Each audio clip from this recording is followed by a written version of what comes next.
Hi hello ನಮಸ್ತೆ ಸ್ಪರ್ಧಾ ಮಿತ್ರರೇ.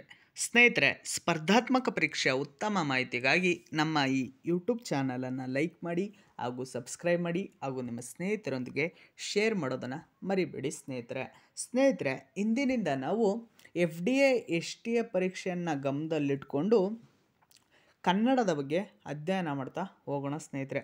ಇಂದಿನ ಕನ್ನಡದ ವಿಷಯವಾದ ವರ್ಣಮಾಲೆ ಬಗ್ಗೆ ಕಂಪ್ಲೀಟಾಗಿ ತಿಳ್ಕೊಳ್ತಾ ಹೋಗೋಣ. ವರ್ಣಮಾಲೆ. ವರ್ಣ ಎಂದರೆ ಅಕ್ಷರ, ಮಾಲೆ ಎಂದರೆ ವ್ಯವಸ್ಥಿತವಾಗಿ ಜೋಡಿಸಿದ ಹಾರ ಎಂದರ್ಥ. ವರ್ಣಮಾಲೆ ಎಂದರೆ ಅಕ್ಷರಗಳ ವ್ಯವಸ್ಥಿತ ಜೋಡಣೆಯನ್ನು ನಾವು ವರ್ಣಮಾಲೆ ಎಂದು ಕರೆಯಲಾಗ್ತದೆ ಸ್ನೇಹಿತರೆ.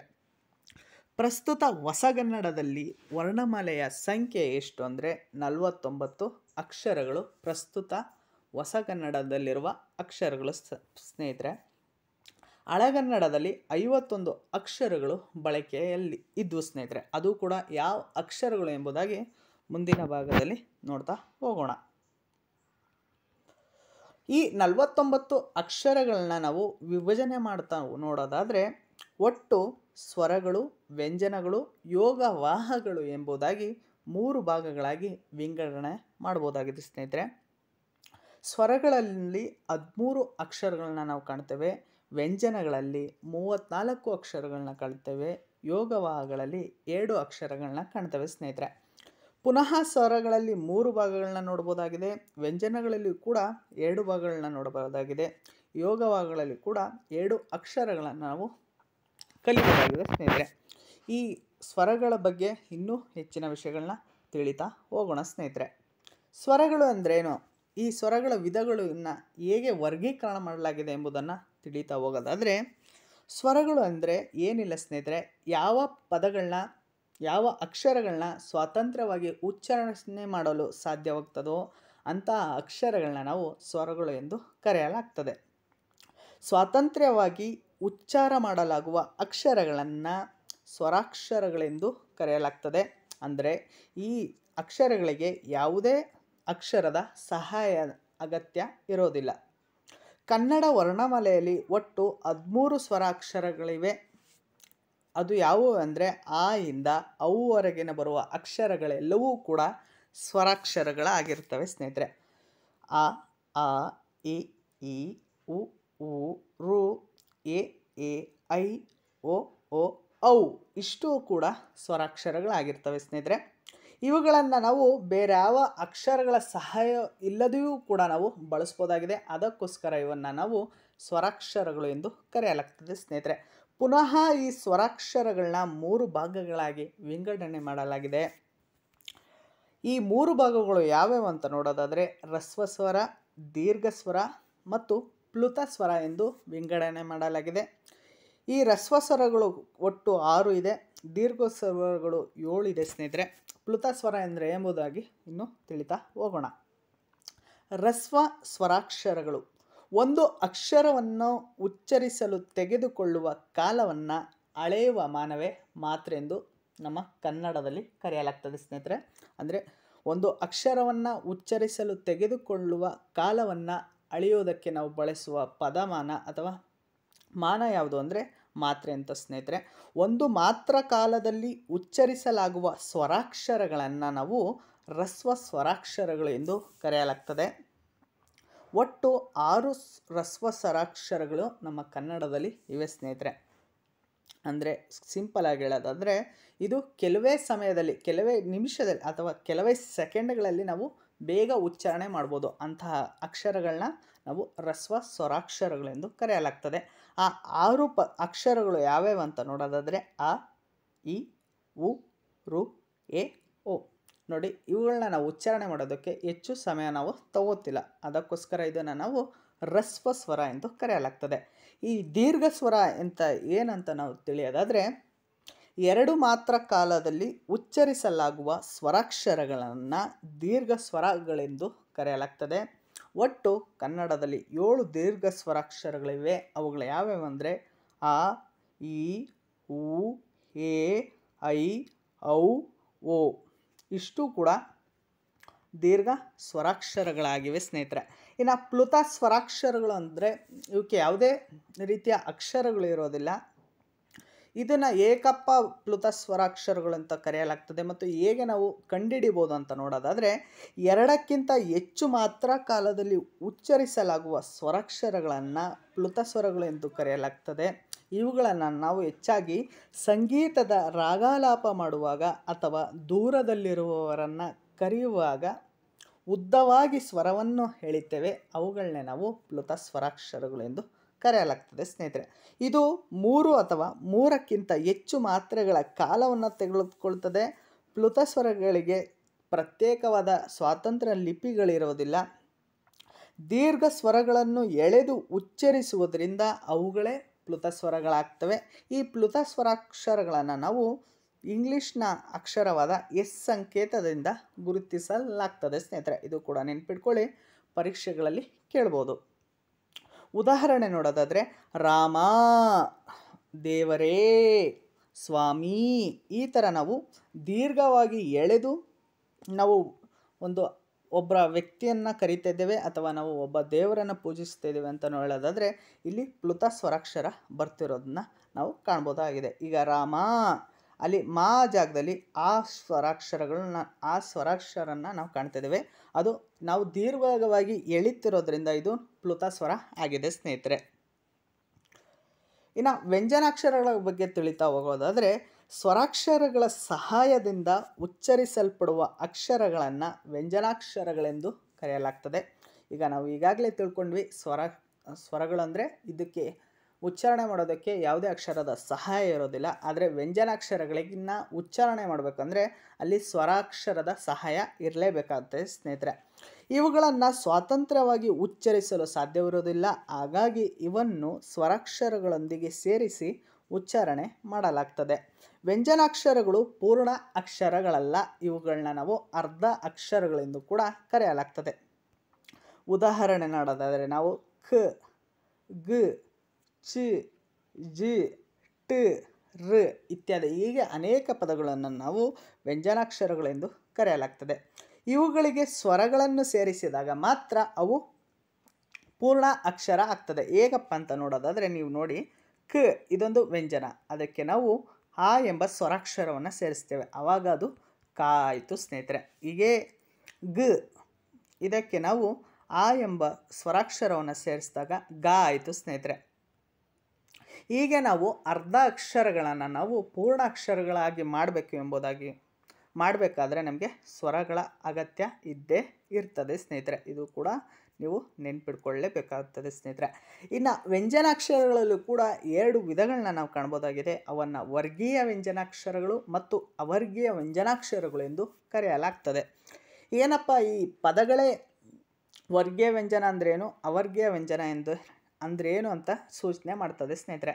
ವರ್ಗೀಯ ವ್ಯಂಜನಾಕ್ಷರಗಳು ಅಂದರೆ ಏನೂ ಇಲ್ಲ, ಯಾವ ಪದಗಳನ್ನು ನಾವು ವರ್ಗಾಯಿಸೋದಕ್ಕೆ ಸಾಧ್ಯವಾಗ್ತದೋ ಅಂತಹ ಪದಗಳನ್ನು ನಾವು ಅಂತಹ ಅಕ್ಷರಗಳನ್ನು ವರ್ಗೀಯ ವ್ಯಂಜನಾಕ್ಷರಗಳೆಂದು ಕರೆಯಲಾಗ್ತದೆ. ಯಾವ ಅಕ್ಷರಗಳನ್ನು ನಾವು ವಿಂಗಡಣೆ ಮಾಡೋದಕ್ಕೆ ಸಾಧ್ಯವಾಗೋದಿಲ್ವೋ ಅಂತಹವನ್ನು ಅವರ್ಗೀಯ ವ್ಯಂಜನಾಕ್ಷರಗಳೆಂದು ಕರೆಯಲಾಗ್ತದೆ. ಈ ವರ್ಗಾವಣೆ ಅಂದರೆ ಈ ವರ್ಗೀಕರಣವು ಕೂಡ ಕೆಲವೊಂದು ನಾವು ಆ ಪದವನ್ನು ಯಾವ ಸಹಾಯದಿಂದ ಹೇಳ್ತಿದ್ದೇವೋ ಅವುಗಳ ಆಧಾರದ ಮೇಲೆ ನಮ್ಮ ಕನ್ನಡದಲ್ಲಿ ವರ್ಗೀಕರಣ ಮಾಡಲಾಗಿದೆ. ಅದ್ರ ಬಗ್ಗೆ ಇನ್ನೂ ಹೆಚ್ಚು ತಿಳಿತಾ ಹೋಗೋಣ ಸ್ನೇಹಿತರೆ. ವರ್ಗೀಯ ವ್ಯಂಜನಾಕ್ಷರಗಳು ಅಕ್ಷರಗಳನ್ನು ಅವು ಹುಟ್ಟುವ ಸ್ಥಾನವನ್ನು ಆಧರಿಸಿ ಒಂದೊಂದು ವರ್ಗಗಳನ್ನಾಗಿ ವಿಂಗಡಿಸಲು ಸಾಧ್ಯವಿರುವ ವ್ಯಂಜನಾಕ್ಷರಗಳನ್ನೇ ನಾವು ವರ್ಗೀಯ ವ್ಯಂಜನಾಕ್ಷರ ಎಂದು ಕರೆಯಲಾಗ್ತದೆ. ಅಂದರೆ ಆ ಪದಗಳು ಯಾವ ಸ್ಥಾನದಲ್ಲಿ ಹುಡ್ತವೆ ಎಂಬುದರ ಆಧಾರದ ಮೇಲೆ ನಾವು ಒಂದೊಂದು ವರ್ಗೀಕರಣವನ್ನು ಮಾಡ್ಬೋದಾಗಿದೆ. ಉದಾಹರಣೆ ಕ ವರ್ಗ, ಖ, ಗ, ಗ, ಗ, ಞ ಇದು ಕಂಠ್ಯ, ಅಂದರೆ ಕಂಠದಿಂದ ಇವು ಹುಡ್ತವೆ ಅಂತ ಇದರ ಅರ್ಥ ಸ್ನೇಹಿತರೆ. ಇನ್ನು ಚ ವರ್ಗದಲ್ಲಿ ನೋಡೋದಾದರೆ, ಅಂದರೆ ಚ ಎಂಬ ವರ್ಗದಲ್ಲಿ ನಾವು ಯಾವ್ಯಾವ ಪದಗಳನ್ನ ಕಾಣ್ತೀವಿ ಅಂದರೆ ಚ, ಚಿ, ಜಿ, ಜಿ, ಞ ಇದು ತಾಲವ್ಯದಿಂದ ಹುಡ್ತದೆ ಸ್ನೇಹಿತರೆ. ಇನ್ನು ಟ ವರ್ಗದಲ್ಲಿ ನೋಡುವ ಪದಗಳ ಅಕ್ಷರಗಳು ಯಾವ್ಯಾವು ಅಂದರೆ ಠ, ಠ, ಢ, ಢ, ನ ಇದು ಮೂರ್ಧಾನ್ಯ ಎಂಬ ಸ್ಥಳದಲ್ಲಿ ಹುಡ್ತದೆ. ಇನ್ನು ಥ ವರ್ಗದಲ್ಲಿ ನೋಡೋದಾದರೆ ಥ, ಧ, ಧ, ಧ, ನ ಇದು ದಂತ್ಯ, ಅಂದರೆ ಅಲ್ಲಿನಿಂದ ಹುಟ್ಟುವಂತಹ ಪದಗಳಾಗಿದ್ದಾವೆ. ಇನ್ನು ಪ ವರ್ಗದಲ್ಲಿ ನೋಡೋದಾದರೆ ಫ, ಫ, ಭ, ಭ, ಮ ಇವು ಓಷ್ಟ್ಯ ಅಂದರೆ ನಮ್ಮ ಗಂಟಲಿನಿಂದ ಹುಟ್ಟುವಂಥ ಪದಗಳನ್ನ ನಾವು ಓಷ್ಟ್ಯ ಅಂತ ಕರಿತೇವೆ ಸ್ನೇಹಿತರೆ. ಒಟ್ಟು 25 ವರ್ಗೀಯ ವ್ಯಂಜನಾಕ್ಷರಗಳನ್ನು ನಾವು ಕಾಣ್ಬೋದಾಗಿದೆ. ಈ 25 ವರ್ಗೀಯ ವ್ಯಂಜನಾಕ್ಷರಗಳನ್ನು ನಾವು ಪ್ರತಿಯೊಂದು ವರ್ಗದ ಅಕ್ಷರಗಳನ್ನು 5 ಭಾಗಗಳಾಗಿ 5 ಅಕ್ಷರಗಳಾಗಿ ನಾವು ವಿಂಗಡಣೆ ಮಾಡಿ ಇಟ್ಟಿರೋದನ್ನು ನಾವು ಕಾಣ್ಬೋದಾಗಿದೆ ಮತ್ತು ಕಲಿಯೋಕ್ಕೂ ಇದು ಕೂಡ ಹೆಚ್ಚು ಸಹಾಯಕವಾಗ್ತದೆ ಸ್ನೇಹಿತರೆ. ಈ ವರ್ಗೀಯ ವ್ಯಂಜನಾಕ್ಷರಗಳನ್ನು ಪುನಃ 3 ಭಾಗಗಳಾಗಿ ವಿಂಗಡಣೆ ಮಾಡ್ಬೋದಾಗಿದೆ. ಅಂದರೆ ನಾವು ಈಗಾಗಲೇ ಆ ಅಕ್ಷರಗಳು ಯಾವ ಸ್ಥಾನದಿಂದ ಹುಡ್ತವೆ ಎಂಬುದರ ಆಧಾರದ ಮೇಲೆ ವರ್ಗೀಕರಣ ಮಾಡ್ತೇವೆ ಎಂಬುದಾಗಿ ತಿಳ್ಕೊಂಡಿದ್ವಿ. ಈ ವರ್ಗೀಯ ವ್ಯಂಜನಾಕ್ಷರಗಳನ್ನ ಮತ್ತೆ 3 ಭಾಗಗಳಾಗಿ ವಿಂಗಡಣೆ ಮಾಡ್ಬೋದಾಗಿದೆ. ಅವು ಅಲ್ಪ ಪ್ರಾಣಾಕ್ಷರಗಳು, ಮಹಾಪ್ರಾಣಾಕ್ಷರಗಳು, ಅನುನಾಸಿಕಗಳು ಸ್ನೇಹಿತರೆ. ಅಲ್ಪ ಪ್ರಾಣ, ಮಹಾಪ್ರಾಣ, ಅನುನಾಸಿಕ ಈ ಪದಗಳಲ್ಲಿಯೇ ನಾವು ತಿಳ್ಕೊಬೋದು ಏನಪ್ಪ ಅಲ್ಪ ಪ್ರಾಣ, ಏನಪ್ಪ ಮಹಾಪ್ರಾಣ, ಏನಪ್ಪ ಅನುನಾಸಿಕ ಅಂತ ತಿಳಿಯೋದಾದರೆ, ಅಲ್ಪ ಪ್ರಾಣ ಅಂದರೆ ಕಡಿಮೆ ಮಾತ್ರಾ ಕಾಲದಲ್ಲಿ ಉಚ್ಚರಿಸುವ ವ್ಯಂಜನಾಕ್ಷರಗಳನ್ನ ನಾವು ಅಲ್ಪ ಪ್ರಾಣಾಕ್ಷರ ಅಂತೇವೆ. ದೀರ್ಘ ಮಾತ್ರೆ ಕಾಲದಲ್ಲಿ ಉಚ್ಚರಿಸುವ ವ್ಯಂಜನಾಕ್ಷರಗಳನ್ನು ಮಹಾಪ್ರಾಣಾಕ್ಷರಗಳಂತ ಕರೆದ್ವಿ. ಅನುನಾಸಿಕ ಅಂದರೆ ಮೂಗಿನ ಸಹಾಯದಿಂದ ಉಚ್ಚರಿಸಲ್ಪಡುವ ಅಕ್ಷರಗಳನ್ನು ನಾವು ಅನುನಾಸಿಕಗಳೆಂದು ಕರೆಯಲಾಗ್ತದೆ. ಇದ್ರ ಬಗ್ಗೆ ಇನ್ನೂ ಹೆಚ್ಚು ತಿಳ್ಕೊಳ್ತಾ ಹೋಗೋಣ ಸ್ನೇಹಿತರೆ. ಅಲ್ಪ ಪ್ರಾಣಾಕ್ಷರಗಳು ಕಡಿಮೆ ಉಸಿರಿನಿಂದ ಉಚ್ಚರಿಸಲಾಗುವ ವ್ಯಂಜನಾಕ್ಷರಗಳನ್ನು ಅಲ್ಪ ಪ್ರಾಣಾಕ್ಷರಗಳು. ಒಟ್ಟು 10 ಅಲ್ಪ ಪ್ರಾಣಾಕ್ಷರಗಳಿವೆ. ಪ್ರತಿ ವರ್ಗದ ಪ್ರಥಮ ಮತ್ತು ತೃತೀಯ ಅಕ್ಷರಗಳನ್ನು ಅಲ್ಪ ಪ್ರಾಣಾಕ್ಷರಗಳು ಎಂದು ಕರೆಯಲಾಗ್ತದೆ ಸ್ನೇಹಿತರೆ. ಇದು ಕೂಡ ನೀವು ನೆನ್ಪಿಟ್ಕೊಳ್ಳೇಬೇಕು. ಕಡಿಮೆ ಉಸಿರಿನಿಂದ ಅಂದರೆ ಈ ಅಕ್ಷರಗಳನ್ನು ಉಚ್ಚಾರಣೆ ಮಾಡೋದಕ್ಕೆ ಹೆಚ್ಚಿನ ಉಸಿರಿನ ಅಗತ್ಯ ಇರೋದಿಲ್ಲ. ಅದಕ್ಕೋಸ್ಕರ ಇವನ್ನು ನಾವು ಅಲ್ಪ ಪ್ರಾಣಾಕ್ಷರಗಳೆಂದು ಕರೆಯಲಾಗ್ತದೆ. ಅಂತಹ ಅಕ್ಷರಗಳು ಯಾವ್ಯಾವು ಅಂತ ನೋಡೋದಾದರೆ ಖ, ಗ, ಚ, ಜ, ಟ, ಡ, ಥ, ದ, ಪ, ಬ ಇಷ್ಟೂ ಕೂಡ ಅಲ್ಪ ಪ್ರಾಣಾಕ್ಷರಗಳಾಗಿವೆ ಸ್ನೇಹಿತರೆ. ಅಂದರೆ ಪ್ರತಿ ವರ್ಗದ ಅಂದರೆ ಕಾಚಟ ತಪ ವರ್ಗ ಅಂದರೆ ಈ ಕಾ ವರ್ಗದಲ್ಲಿ ಕಾ ಇಂದ ಕ, ಗ, ಗಗನ್ಯ ಈ ಥರ ಇರುತ್ತಲ್ಲ, ಆ ಪ್ರತಿ ವರ್ಗದಲ್ಲಿ ಪ್ರಥಮ ಮತ್ತು ತೃತೀಯ ಅಕ್ಷರಗಳು ಕ, ಕ, ಖ ಇದು ಮಹಾಪ್ರಾಣಾಕ್ಷರ ಆಗ್ತದೆ. ಪ್ರಥಮ ಮತ್ತು ತೃತೀಯ ಅಕ್ಷರಗಳನ್ನು ನಾವು ಅಲ್ಪ ಪ್ರಾಣಾಕ್ಷರಗಳೆಂದು ಕರೆಯಲಾಗ್ತದೆ ಸ್ನೇಹಿತರೆ. ಈಗ ಮಹಾಪ್ರಾಣಾಕ್ಷರಗಳೆಂತ ಏನಪ್ಪ ಅಂತ ನೋಡೋದಾದರೆ, ಹೆಚ್ಚು ಉಸಿರಿನ ಸಹಾಯದಿಂದ ಉಚ್ಚರಿಸಲಾಗುವ ವ್ಯಂಜನಾಕ್ಷರಗಳನ್ನು ನಾವು ಮಹಾಪ್ರಾಣಾಕ್ಷರಗಳೆಂದು ಕರೆಯಲಾಗ್ತದೆ. ಈ ವರ್ಗೀಯ ವ್ಯಂಜನಗಳಲ್ಲಿ 10 ಮಹಾಪ್ರಾಣಾಕ್ಷರಗಳಿವೆ. ವರ್ಗದ ದ್ವಿತೀಯ ಹಾಗೂ ಚತುರ್ಥ ಅಕ್ಷರಗಳನ್ನು ನಾವು ಮಹಾಪ್ರಾಣಾಕ್ಷರಗಳೆಂದು ಕರೆಯಲಾಗ್ತದೆ ಸ್ನೇಹಿತರೆ. ಉದಾಹರಣೆ ನಾವು ನೋಡೋದಾದರೆ ಖ, ಖ, ಗ, ಗ ನ್ಯಾ ಇರುತ್ತಲ್ಲ ಸ್ನೇಹಿತರೆ, ನ್ಯಾ ಇರುತ್ತೆ. ಅದರಲ್ಲಿ ನಾವು ವರ್ಗದ 2ನೇ ಅಕ್ಷರ ಮತ್ತು 4ನೇ ಅಂದರೆ ಚತುರ್ಥದ ಅಕ್ಷರಗಳನ್ನು ನಾವು ಮಹಾಪ್ರಾಣಾಕ್ಷರ ಅಂತ ಕರಿತೇವೆ. ಉದಾಹರಣೆ ಖ, ಗ, ಚ, ಜ, ಟ, ಡ, ಥ, ದ, ಪ, ಬ ಇವುಗಳನ್ನು ನಾವು ಮಹಾಪ್ರಾಣಾಕ್ಷರಗಳೆಂದು ಕರೆಯಲಾಗ್ತದೆ ಸ್ನೇಹಿತರೆ. ಇನ್ನು ಅನುನಾಸಿಕ ಅಕ್ಷರಗಳು ಯಾವಪ್ಪ? ವರ್ಗೀಯ ವ್ಯಂಜನಗಳಲ್ಲಿ ಅನುನಾಸಿಕ ಅಕ್ಷರಗಳು ಯಾವ್ಯಾವು ಅಂತ ನೋಡೋದಾದರೆ, ಮೂಗಿನ ಸಹಾಯದಿಂದ ಉಚ್ಚರಿಸಲಾಗುವ ಅಕ್ಷರಗಳನ್ನು ಅನುನಾಸಿಕ ಅಕ್ಷರಗಳೆಂದು ಕರೆಯಲಾಗ್ತದೆ. ವರ್ಗದ ಕೊನೆಯ ಅಕ್ಷರಗಳನ್ನು ಅನುನಾಸಿಕ ಅಕ್ಷರಗಳು ಎಂದು ಕರೆಯಲಾಗ್ತದೆ ಸ್ನೇಹಿತರೆ. ವರ್ಣಮಾಲೆಯಲ್ಲಿ ಒಟ್ಟು 5 ಅನುನಾಸಿಕ ಅಕ್ಷರಗಳಿವೆ. ಅವುಗಳು ಯಾವ್ಯಾವು ಅಂತಂದರೆ ನ್ಯ, ನ್ಯ, ಣ, ನ, ಮ ಇವುಗಳನ್ನು ನಾವು ಅನುನಾಸಿಕ ಅಕ್ಷರಗಳೆಂದು ಕರೆಯಲಾಗ್ತದೆ ಸ್ನೇಹಿತರೆ. ಇನ್ನು ಇಷ್ಟು ನಾವು ವರ್ಗೀಯ ವ್ಯಂಜನಗಳ ಅಕ್ಷರಗಳ ಬಗ್ಗೆ ತಿಳ್ಕೊಳ್ತಾ ಬಂದ್ವಿ. ಈಗ ಅವರ್ಗೀಯ ವ್ಯಂಜನಾಕ್ಷರಗಳು ಯಾವ್ಯಾವು, ಯಾಕಪ್ಪ ಇವುಗಳನ್ನು ಅವರ್ಗೀಯ ವ್ಯಂಜನಾಕ್ಷರಗಳು ಎಂದು ಕರೆಯಲಾಗ್ತದೆ ಅಂದರೆ, ಈ ಅಕ್ಷರಗಳನ್ನು ನಾವು ವರ್ಗಾಯಿಸೋದಕ್ಕೆ ಅಂದರೆ ವರ್ಗೀಕರಣ ಮಾಡೋದಕ್ಕೆ ಸಾಧ್ಯವಿಲ್ಲ. ಅಂದರೆ ಈ ಅಕ್ಷರಗಳು ಒಂದೊಂದು ಸ್ಥಳದಲ್ಲಿಯೇ ಹುಡ್ತದೆ, ಆ ಸ್ಥಳದಲ್ಲಿಯೇ ಹುಡ್ತದೆ ಎಂಬ ಆಧಾರದ ಮೇಲೆ ನಾವು ಈ ಅಕ್ಷರಗಳನ್ನು ವಿಂಗಡಣೆ ಮಾಡೋದಕ್ಕೆ ಸಾಧ್ಯವಿಲ್ಲ. ಅದಕ್ಕೋಸ್ಕರ ಇವುಗಳನ್ನು ನಾವು ಅವರ್ಗೀಯ ವ್ಯಂಜನಾಕ್ಷರಗಳೆಂದು ಕರೆಯಲಾಗ್ತೇವೆ. ವರ್ಗಗಳಾಗಿ ವಿಂಗಡಿಸಲಾಗದೆ ಬಿಡಿಯಾಗಿಯೇ ಇರುವ ಅಕ್ಷರಗಳನ್ನು ಅವರ್ಗೀಯ ವ್ಯಂಜನಾಕ್ಷರಗಳು ಎಂದು ಕರೆಯಲಾಗ್ತದೆ. ಅವರ್ಗೀಯ ವ್ಯಂಜನಗಳಲ್ಲಿ ಒಟ್ಟು 9 ಇವೆ. ಅವುಗಳು ಯಾವ್ಯಾವ ಅಂತ ನೋಡೋದಾದರೆ ಯ, ರ, ಲ, ವ, ಶ, ಶ, ಸ, ಹ, ಳ ಇವುಗಳನ್ನು ಅವರ್ಗೀಯ ವ್ಯಂಜನಾಕ್ಷರಗಳು ಎಂದು ಕರೆಯಲಾಗ್ತದೆ ಸ್ನೇಹಿತರೆ. ಇನ್ನು ಯೋಗವಾಹಗಳ ಬಗ್ಗೆ ತಿಳ್ಕೊಳ್ತಾ ಹೋಗೋದಾದರೆ ಏನಪ್ಪ ಯೋಗವಾಹಗಳು, ಅಂತಹ ಯೋಗವಾಹಗಳು ಯಾವ್ಯಾವಿದೆ ಅಂತ ನೋಡೋದಾದರೆ ಫಸ್ಟು ಯೋಗವಾಹಗಳು ಎಂಬ ಪದವೇ ನಮಗೆ ಕಂಪ್ಲೀಟಾಗಿ ವಿಷಯದ ಬಗ್ಗೆ ತಿಳಿಸ್ಕೊಡ್ತಿದೆ. ಏನಪ್ಪ ಅಂದರೆ ಯೋಗ ಎಂದರೆ ಸಂಬಂಧ ಎಂದರ್ಥ, ವಾಹ ಎಂದರೆ ಹೊಂದಿರುವ ಎಂದರ್ಥ. ಅಂದರೆ ಬೇರೊಂದು ಅಕ್ಷರದ ಸಂಬಂಧ ಹೊಂದಿ ಉಚ್ಚರಿಸುವ ಅಕ್ಷರಗಳನ್ನು ಯೋಗವಾಹಗಳು ಎಂದು ಕರೆಯಲಾಗ್ತದೆ ಸ್ನೇಹಿತರೆ. ಯೋಗವಾಹಗಳಿಗೆ ಸ್ವಾತಂತ್ರ್ಯವಾದ ಉಚ್ಚಾರವಿರುವುದಿಲ್ಲ. ಅವುಗಳು ಸ್ವರಗಳ ಜೊತೆ ಸೇರಿ ಉಚ್ಚರಿಸಲ್ಪಡಬೇಕಾಗ್ತದೆ. ಕನ್ನಡ ವರ್ಣಮಾಲೆಯಲ್ಲಿ 2 ಯೋಗವಾಹಗಳಿವೆ. ಅವುಗಳು ಅನುಸ್ವರ ಮತ್ತು ವಿಸರ್ಗ ಸ್ನೇಹಿತರೆ. ಅಂತ ಅಂತೀವಲ್ಲ ಅವು ಅನುಸ್ವರ, ಅಂದರೆ 1 ಸೊನ್ನೆ ಇದ್ದರೆ ಅದು ಅನುಸ್ವರ ಅಂತ ಕರೆಯುತ್ತೇವೆ. ಹೀಗೆ 2 ಸೊನ್ನೆ ಇದ್ದರೆ ಅದನ್ನು ವಿಸರ್ಗ ಎಂದು ಕರೆಯಲಾಗ್ತದೆ ಸ್ನೇಹಿತರೆ. ಇದು ಕೂಡ ನೆನ್ಪಿಟ್ಕೊಳ್ಳಿ. ಕನ್ನಡದಲ್ಲಿರುವ ಒಟ್ಟು ಯೋಗವಾಹಗಳು ಯಾವುವು ಅಂದರೆ ಮತ್ತು ಅಹ, ಒಟ್ಟು ಮತ್ತು ಅಹ. ಈ ಅನ್ನೋದನ್ನ ನಾವು ಕಲ್ತಿದ್ದೀವಲ್ಲ, ಇದನ್ನು ನಾವು ಅನುಸ್ವರ ಅಂತ ಕೇಳಿದ್ರೆ, ಇನ್ನು ವಿಸರ್ಗ ಅಹ ಅಂತ ಕಲ್ತಿದ್ದೀವಲ್ಲ, ಇದನ್ನು ನಾವು ವಿಸರ್ಗ ಎಂದು ನೆನ್ಪಿಟ್ಕೋಬೇಕಾಗತ್ತೆ ಸ್ನೇಹಿತರೆ. ಇನ್ನು ಕನ್ನಡದಲ್ಲಿ ಈಗಾಗಲೇ ನಾವು ತಿಳ್ಕೊಂಡ್ವಿ 51 ಅಕ್ಷರಗಳಿದ್ವು. ಆದರೆ ಬಳಕೆ ಇಲ್ಲದೇ ಇರೋ ಕಾರಣ ಈಗ ಪ್ರಸ್ತುತ 49 ಅಕ್ಷರಗಳಿವೆ ಎಂಬುದಾಗಿ ನಾವು ಕಲ್ತಿದ್ದೀವಿ ಸ್ನೇಹಿತರೆ. ಆ 2 ಬಿಟ್ಟೋದ ಅಕ್ಷರಗಳು ಯಾವ್ಯಾವು ಅಂತ ಪರೀಕ್ಷೆಯಲ್ಲಿ ಕೇಳ್ಬೋದು. ಅದರ ಬಗ್ಗೆ ಒಂದು ಸಣ್ಣ ತಿಳ್ಕೊಂಡಿರೋದು ಅವಶ್ಯಕವಾಗಿರ್ತದೆ. ಅಂತಹ ಅಕ್ಷರಗಳು ಯಾವ್ಯಾವು, ಅವೆರಡು ಅಕ್ಷರಗಳು ಯಾವ್ಯಾವು ಅಂತ ನೋಡೋದಾದರೆ ಶಕಟರೇಪ ಮತ್ತು ರಳ ಎಂಬ ಅಕ್ಷರಗಳು ಬಿಟ್ಟೋಗಿದ್ದಾವೆ ಸ್ನೇಹಿತರೆ. ಶಕಟರೇಪವನ್ನು ನಾವು ಈ ಸಂಕೇತದಿಂದ ನಾವು ಹಳೆಗನ್ನಡದಲ್ಲಿ ನಾವು ಕಾಣ್ಬೋದಾಗಿದೆ.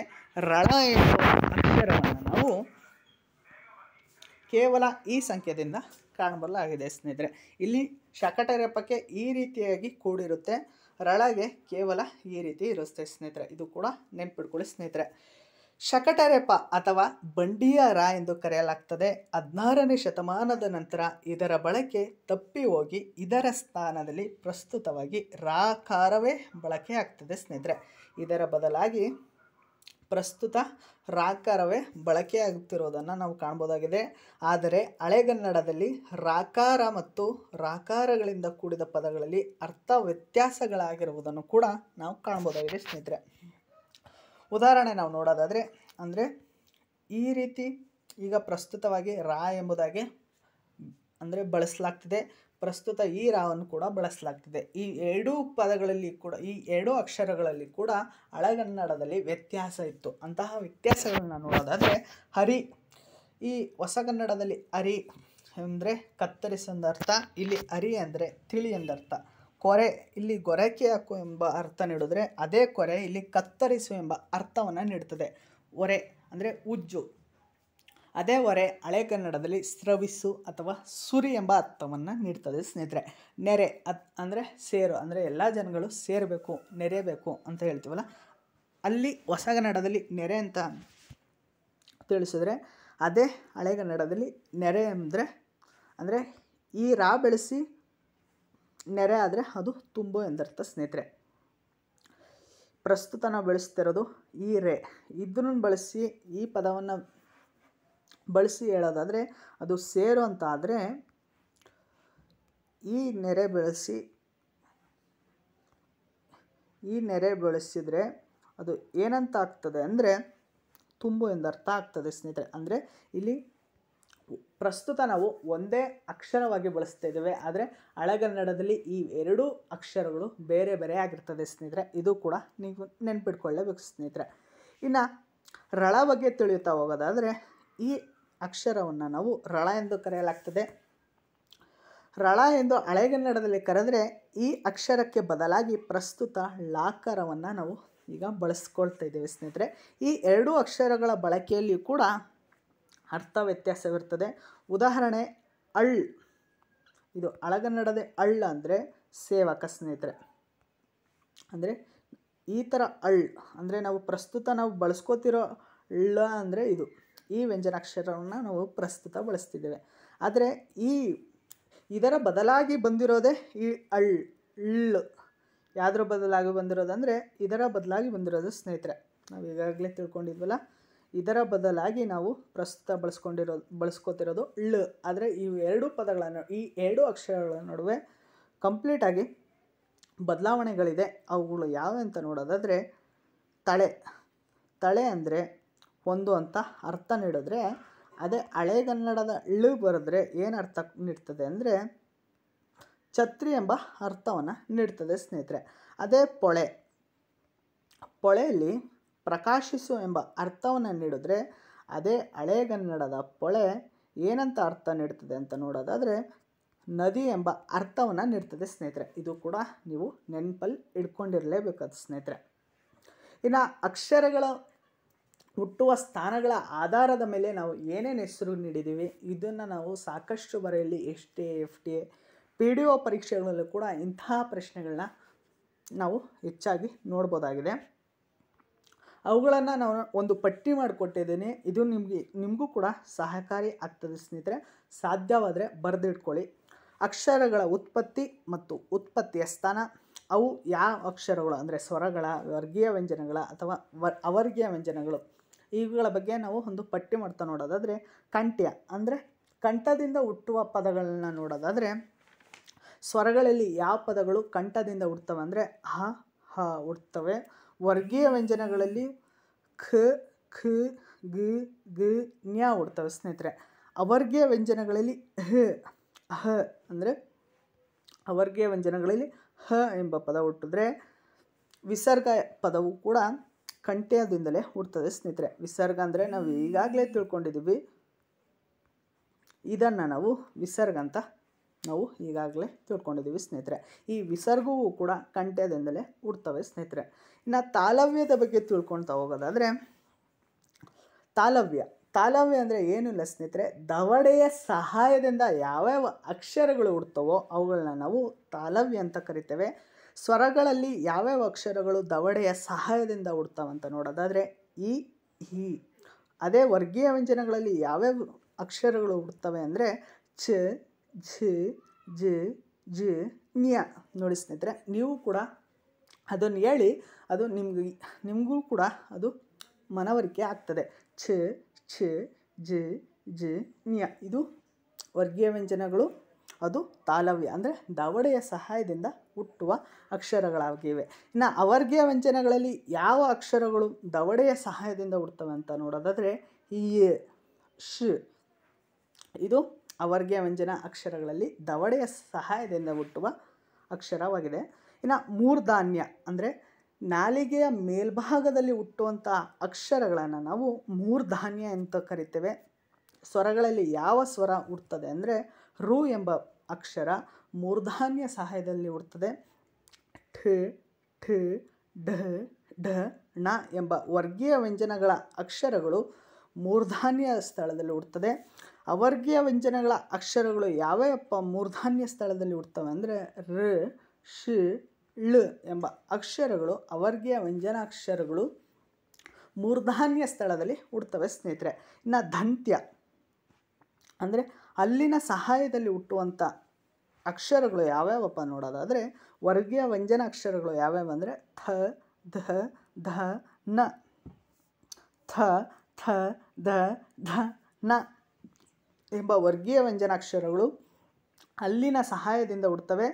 ಅವರ್ಗೀಯ ವ್ಯಂಜನಾಕ್ಷರಗಳಾದ ಲ ಸ ಎಂಬ ಅಕ್ಷರಗಳು ಕೂಡ ದಂತ್ಯ ಅಂದರೆ ಅಲ್ಲಿನ ಸಹಾಯದಿಂದ ಹುಡ್ತವೆ ಸ್ನೇಹಿತರೆ. ಓಷ್ಟ್ಯ ಅಂದರೆ ನೀವು ಈಗಾಗಲೇ ತಿಳ್ಕೊಂಡಿದ್ದೀವಿ. ಓಷ್ಟ್ಯ ಅಂದರೆ ಏನೂ ಇಲ್ಲ ಸ್ನೇಹಿತರೆ, ತುಟಿಯ ಸಹಾಯದಿಂದ ಹುಟ್ಟುವಂತಹ ಪದಗಳನ್ನು ಓಷ್ಟ್ಯ ಎಂದು ಕರೆಯಲಾಗ್ತದೆ. ಅಂತಹ ತುಟಿಯ ಸಹಾಯದಿಂದ ಅಂದರೆ ಕೇವಲ ತುಟಿಗಳ ಅಂಚಿನಲ್ಲಿ ಉತ್ಪತ್ತಿಯಾಗುವ ಅಕ್ಷರಗಳನ್ನು ಓಷ್ಟ್ಯ ಅಂತ ಕರಿತೇವೆ. ಅಂತಹ ಅಕ್ಷರಗಳು ಸ್ವರಾಕ್ಷರಗಳಲ್ಲಿ ಯಾವ್ಯಾವ ಅಂದರೆ ಹೂ ಹೂ. ನೋಡಿ ಸ್ನೇಹಿತರೆ, ನೀವೇ ಒಂದು ಸಲ ಹೇಳಿ. ಹೂ ಹೂ ಇವು ತುಟಿಯ ಸಹಾಯದಿಂದ ಮಾತ್ರ ಹುಡ್ತಿರುವಂತಹ ಪದಗಳು. ಅದೇ ರೀತಿಯಾಗಿ ವ್ಯಂಜನಾಕ್ಷರಗಳು ಯಾವ್ಯಾವ ಹುಡ್ತವೆ ಅಂದರೆ ಫ ಫ ಭ ಬ ಮ ಎಂಬ ಅಕ್ಷರಗಳು ತುಟಿಯ ಸಹಾಯದಿಂದ ಹುಡ್ತವೆ ಸ್ನೇಹಿತರೆ. ಕಂಠ ಮತ್ತು ತಾಲವ್ಯ ಅಂದರೆ ಇದನ್ನು ಒಟ್ಟಿಗೆ ಸೇರಿಸಿ ಹೇಳಬೇಕು.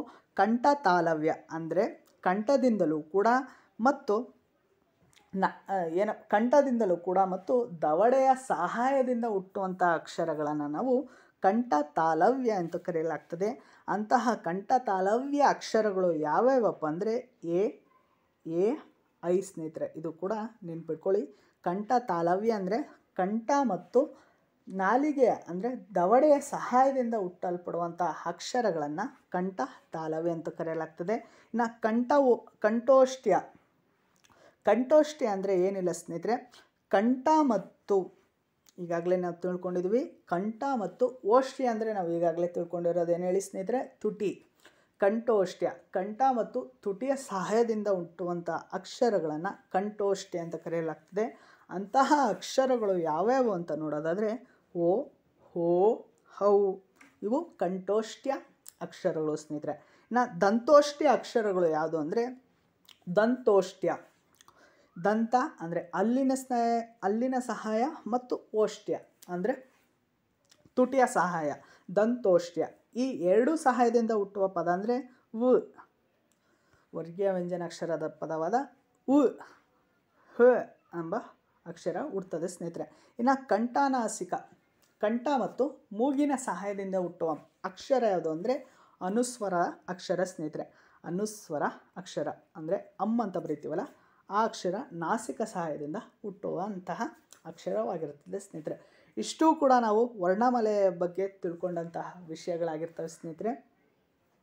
ಇನ್ನೂ ಹೆಚ್ಚಿನ ವಿಷಯಗಳೊಂದಿಗೆ ನಿಮ್ಮ ಮುಂದೆ ಬರ್ತೇನೆ. ದಯವಿಟ್ಟು ಈ ವಿಡಿಯೋನ ಹೆಚ್ಚು ನಿಮ್ಮ ಸ್ನೇಹಿತರೊಂದಿಗೆ ಶೇರ್ ಮಾಡೋದನ್ನು ಮರಿಬೇಡಿ ಸ್ನೇಹಿತರೆ. ಧನ್ಯವಾದಗಳು.